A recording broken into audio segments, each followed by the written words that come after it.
Welcome into this Timberwolves fast break. Katie Storm, Kevin Lynch with you. The Wolves wrapping up their fourth back-to-back in 9 games. They're looking to do it on a high note, but unfortunately they come up short in overtime tonight. 113-104 the final, but despite this loss, Naz Reid did have a career night. 34 points for Naz, 7 of the Wolves' 8 threes tonight. He certainly had the hot hand. Yeah, finished with 34 points. His numbers were solid. It seems like, the Wolves played good defense for the most part, Katie.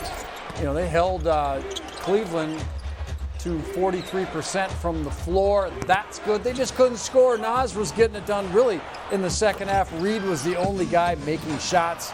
Everybody else was struggling with energy and lack of juice in the legs, including Anthony Edwards. He did not make a 0 for 7 from 3. Mike Conley 0 for 5.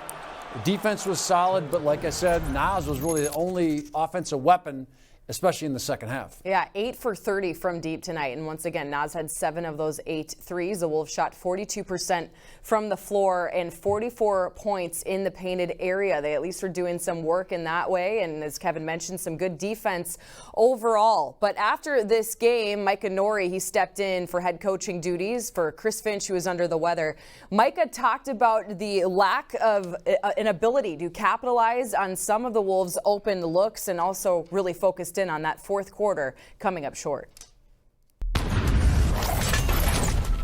Obviously, they're a very good defensive team, and we lose that quarter 18-17. So both teams, I thought they both upped their defense, as you're saying, to your point. And we had some good looks because we tried to do a space out a little bit, especially with Naz, who got hot, and then had some good looks, had some open looks, I felt, and just couldn't knock them down.